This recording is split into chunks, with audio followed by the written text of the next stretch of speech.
banking methods that continuously sapped the economic strength of the community. This institution is able, through self-ownership, to react to instabilities of the global markets and stabilize its local economies for the long term. Today, the bank runs mostly as a depository for North Dakota's municipalities, cities and counties, and local businesses, keeping them soluble and self-sufficient by limiting the fees and percentages charged for the liquid monies these municipalities and businesses need to function. It behaves like a bank, but with an economic development mission to reinvest in the city's, county's, state, and local economy. There are arguments that North Dakota is doing well right now with low unemployment, many well-paying jobs, low foreclosure rates, and a strong economy because of other things like being rich in natural resources and lower regulations to access them. But that's not true. Its economy is strong because the bank provides readily available capital, allowing all small businesses, industry, and farming to prosper. There's an interesting point in the history of the development of the bank, as you will see, when the governor had to call out the State National Guard to protect homeowners from banks trying to seize farms. Can you imagine the California governor calling in the State National Guard to keep Wells Fargo, Bank of America, Chase, or some other private bank from seizing people's homes? The ability of a county bank to limit or stop the foreclosure crisis will be addressed in the third installment of Economic Liberty for Main Street, or in this case, Nevada County. For now, enjoy learning about the history of a banking system that can free us from the inadequacies of Wall Street's banking system. They really had to fight, not only did they have to fight the evil empire, but they had to fight being branded as Bolsheviks, as revolutionaries, as socialists, as communists.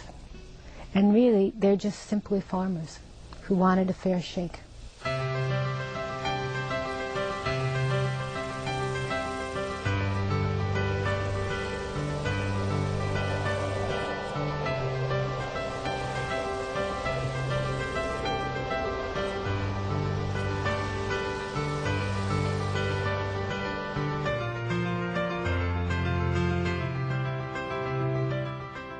Production funding is provided by a grant from USDA Rural Development and by the members of Prairie Public.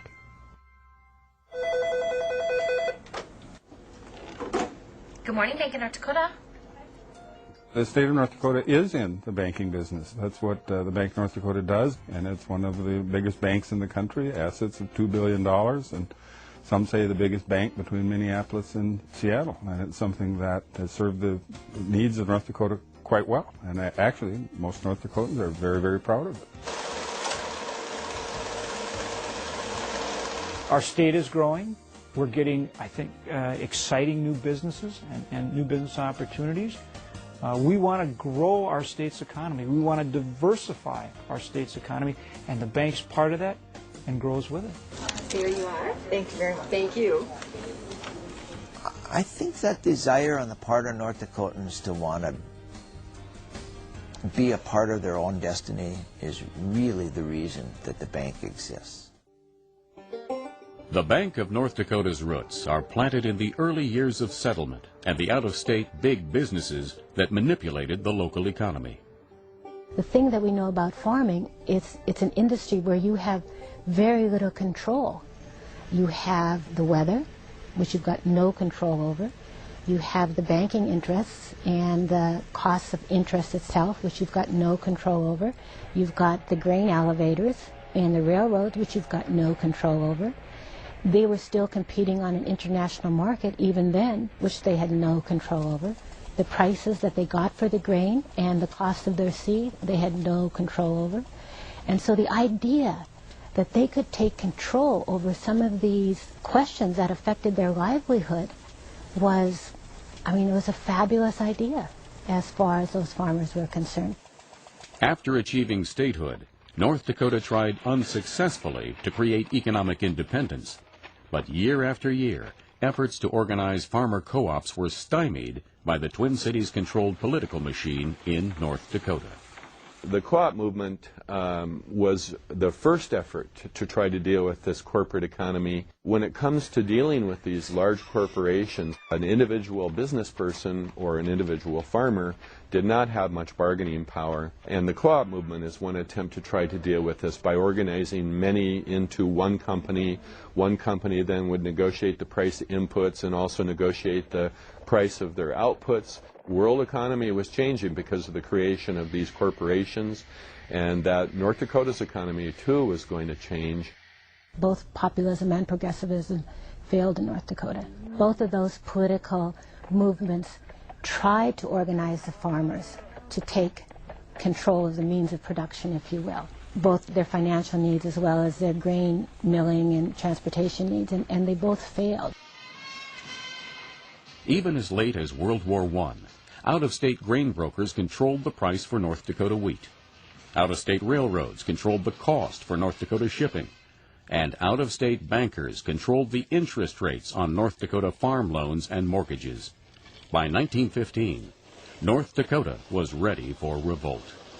Sometimes politics are led by charismatic leaders, and you had in A.C. Townley a charismatic leader, someone who knew how to organize, someone who had been a Socialist Party organizer but had been fired by the Socialist Party in North Dakota, who decided that, you know, this is still a good idea.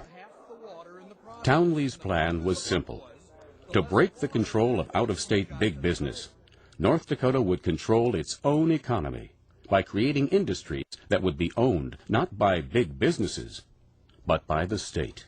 The League's program, I would call it state capitalism, actually. It was the idea of the state intervening to actually help not just save, but help evolve the existing type of capitalism into something that was more competitive with the outside economy, which would be corporate capitalism.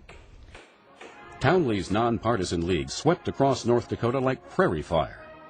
They really liked the ideas that Townley presented to them about taking control of their own economic, not their future, their economic present, you know, having some control over their lives. At hundreds of speeches and meetings, Townley and other league organizers recruited a nearly fanatical following. That is the way it is with the money that comes from the East. There are lots of fellas passing it along, and like the water, they slop about half of it out on the way down. You fellas have been up against that for many years. You've seen the fellas passing the money down the line in the pail. They do it here in this town and in other towns in North Dakota. It wasn't about politics, interestingly enough. It was about the policy, you know, supporting a policy that would help them really put a stake in the ground and become successful farmers. In its first 6 months, the league recruited 26,000 members.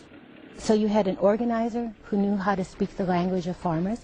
You had banks that were playing into the hands of the argument. You had farmers whose crops had failed for the last couple of years, so they didn't have anything on hand. Everything aligned at one time in one place, which made it possible. In 1916, after only a year of organizing, the league swept into power. In 1918, it engineered a political landslide. In 1919, the Nonpartisan League took control of the House of Representatives, of the Senate, the state Supreme Court, and the governor's office. Now the League had the power to implement its industrial program. There were 3 bills that the legislature in 1919 passed. The one created an industrial commission, which included the governor, the Attorney General, and the Secretary of Agriculture and Labor, at that time, which is what he was known, to run the bank. And that was the Industrial Commission. Those 3 elected officers were going to run the industries. At that time, all 3 of those officers, of course, were nonpartisan leaguers. So the first bill created an Industrial Commission. The second bill created the industries itself, created the Bank of North Dakota, and allocated funds, startup funds we would call it today, to the bank. And then the legislation also allowed for the creation of the state-owned mill and elevator. The third bill allowed the state to sell bonds to the tune of around $12 million to fund the industries.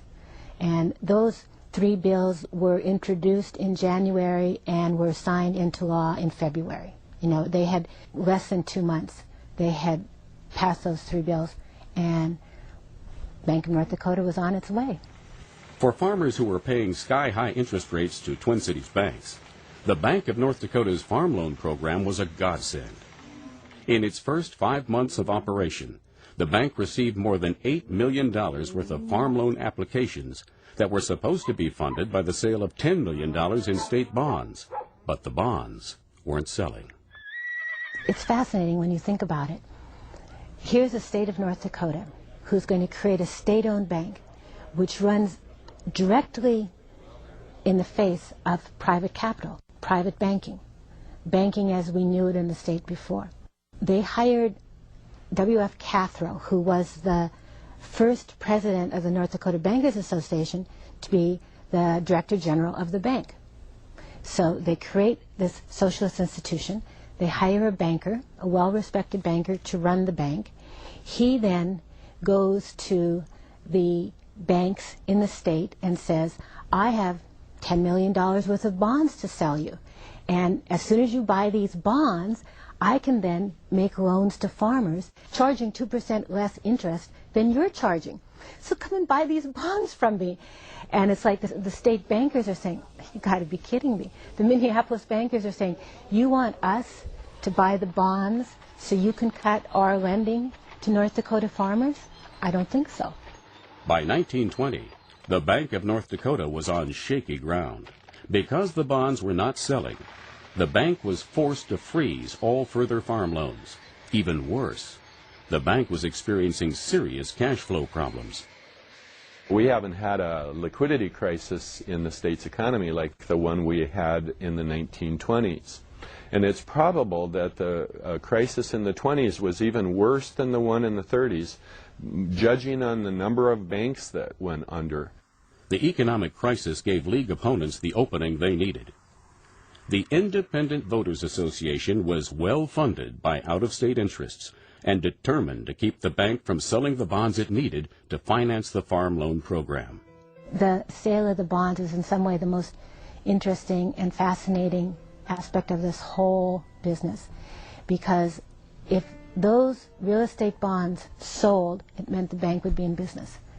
And so the Independent Voters Association, the North Dakota Bankers Association, anybody who was opposed to the idea of a state-owned bank worked to stop the sale of those bonds.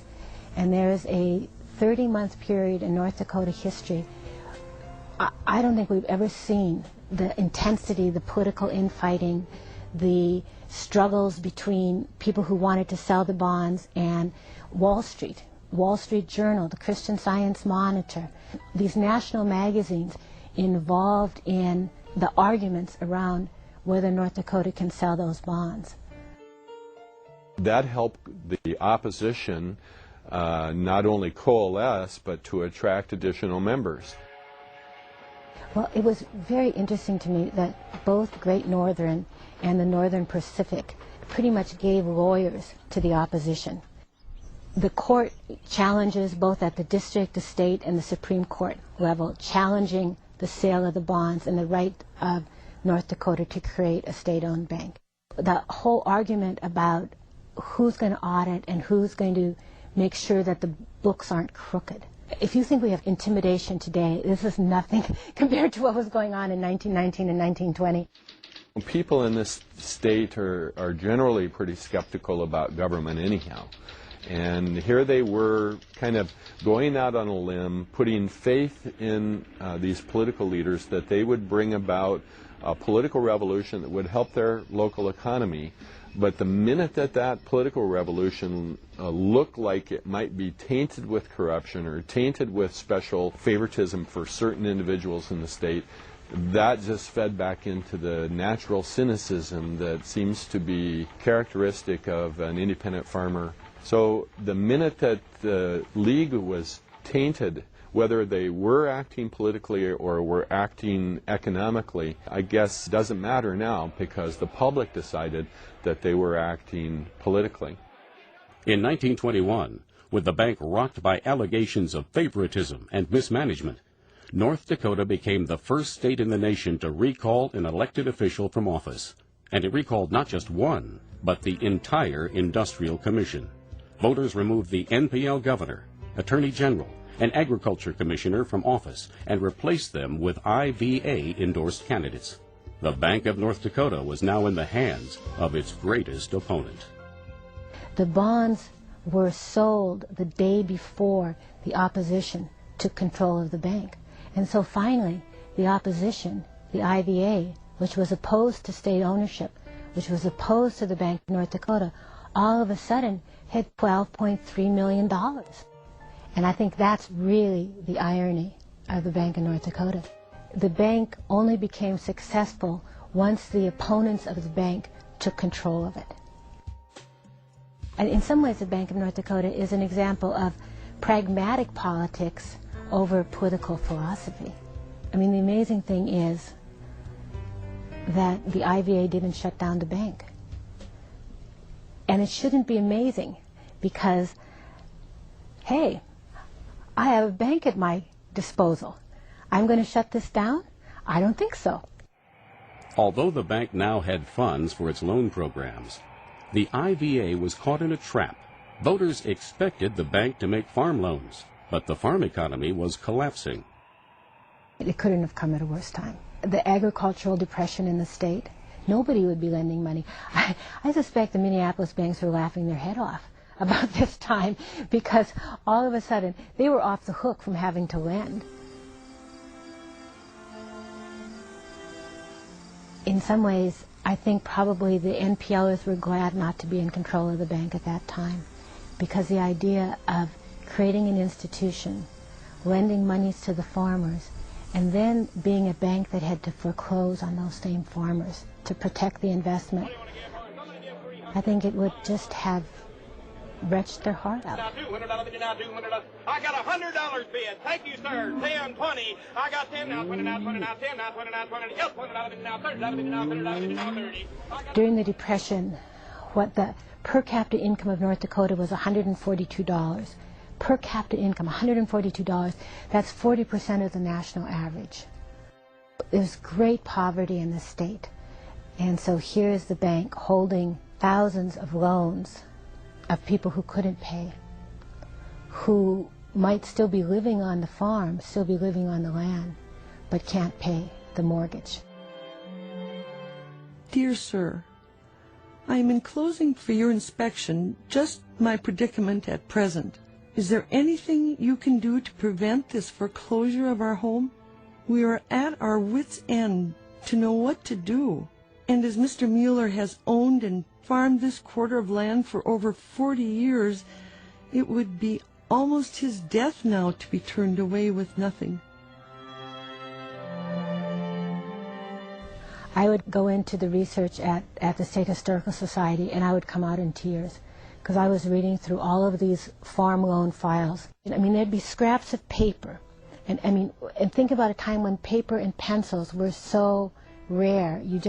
I could imagine these people writing with the stub of a pencil. I don't know why you keep sending me letters asking for money. I don't have any. I told you that. As the Depression worsened, the IVA-controlled bank found itself in the position of having to foreclose on farm after farm. At one point, it owned something like 6,000 farms, but it had to own them to protect the mortgages. To protect the real estate bonds, it had to own the farms. In 1932, NPL maverick William Langer was elected governor on the strength of his campaign promises to protect farmer interests. This is where Langer came in with his foreclosure moratorium, illegal or not, didn't matter. Where he just said, okay, enough. We are not going to foreclose as long as the farmers are living on their land. We're not going to foreclose. He then was seen as the common sense individual that was going to rein government back in, would take the institutions that had been created, would make them operate in a much more responsible manner. I think that Langer was not necessarily acting in a league way. He was acting in an FDR way, if you'd like. The magnitude of the crisis is such that this calls for measures that we would not normally use. And it, at the same time, gave people some time. here in the state to get their financial house in order.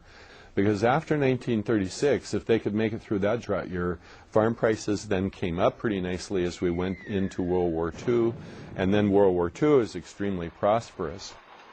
The 2-decade-long financial crisis was finally over, but by then, the bank's rural credit programs had long since shut down.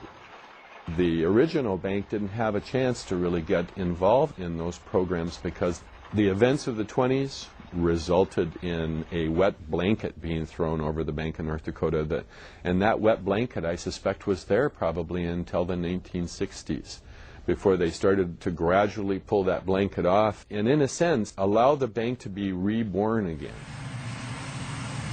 Its primary function has always been a depository institution for political entities, counties, the state, state-owned institutions. That is still the main source of its deposit base. So that role has not changed over the history of the bank, but over on the lending side, that is especially what has changed. $50 million. First one on the first page is to continue to be the primary facilitator for loan participations with North Dakota banks. Since the 1960s, the student loan program and then the commercial lending programs and the agricultural lending programs and even the entrepreneur and new business, that's more of a venture capital function. Now all of that has been allowed under the original legislation that was passed back in 1919. So it seems that no one's had to go back and invent this institution. All of its powers were created then after a period of penance, of course, for the sins of the 1920s, and it probably has paid for those sins, I would say. It's now rediscovering its original potential. The Bank of North Dakota has grown and changed many times, but it has not strayed from the original plan laid down by the Nonpartisan League.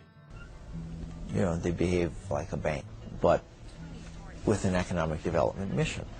You know, which is kind of the neat thing about the Bank of North Dakota. That's still part of that old NPL root that was put down in 1919. And I think way back then, I think it was really the intent of the legislators who created the Bank of North Dakota to create a bank that would help agriculture and commerce and industry and help the development of those sectors of our economy. There may have been a time when the bank drifted from that, but I think it's there today. My view of what the bank should be doing, I came to the bank with in 1993. I would encapsulate it in saying the Development Bank of North Dakota.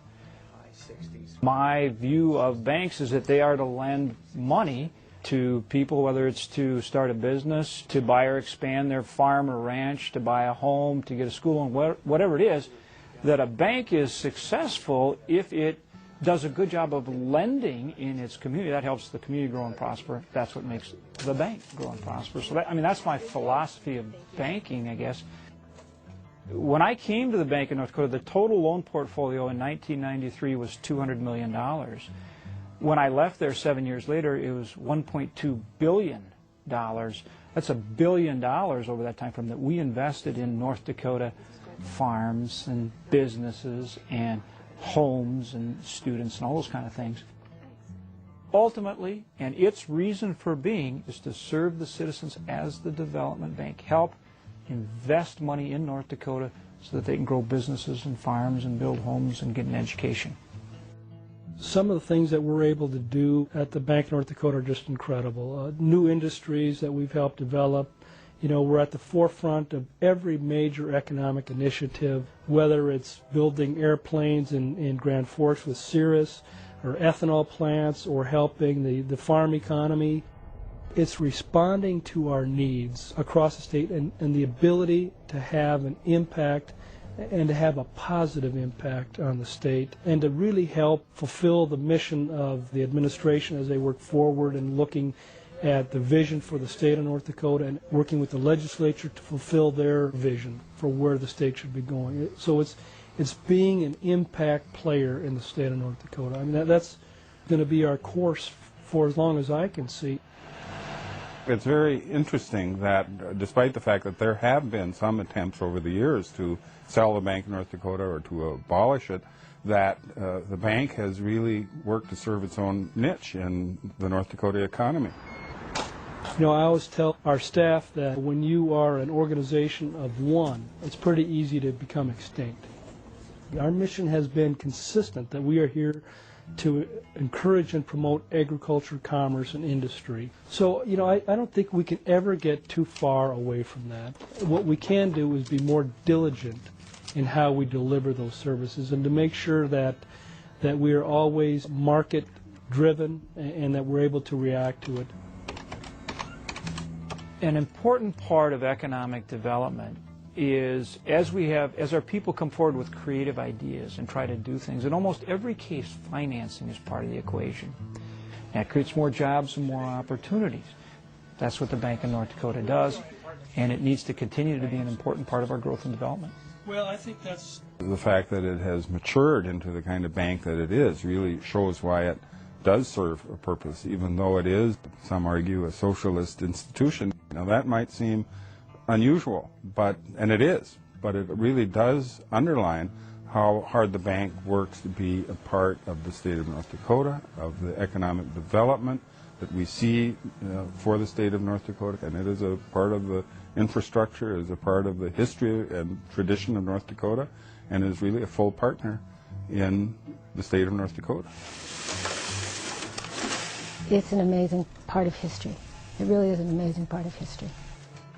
I think the industrial program and the effort by the Nonpartisan League really was a wake-up call, both for the state saying they could have some control over their economic destiny, as well as wake-up call for the interests, if you will, the grain and railroad and banking interests that they couldn't take for granted, the people of North Dakota or the industry of North Dakota. I mean, we've got a lot to be proud of in this state, and we should be.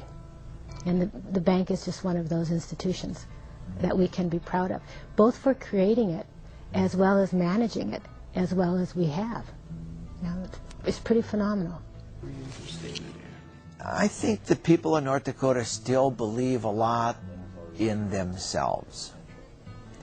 And the Bank of North Dakota is kind of a manifestation of that.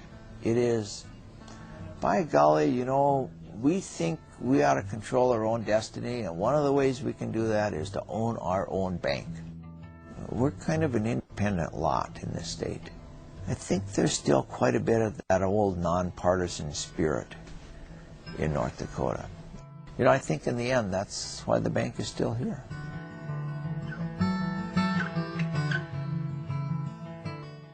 To order a DVD of this program, call 1-800-359-6900 or visit our website at www.prairiepublic.org.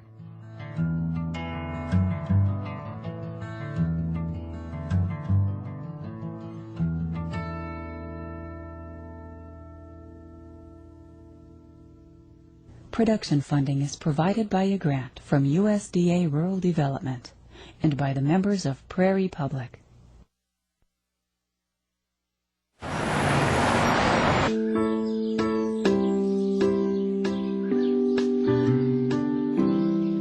This is you. You've been ripped off, or you've spotted a scam. Don't keep it to yourself. Take it to the Federal Trade Commission by filing a complaint. What kind of complaint?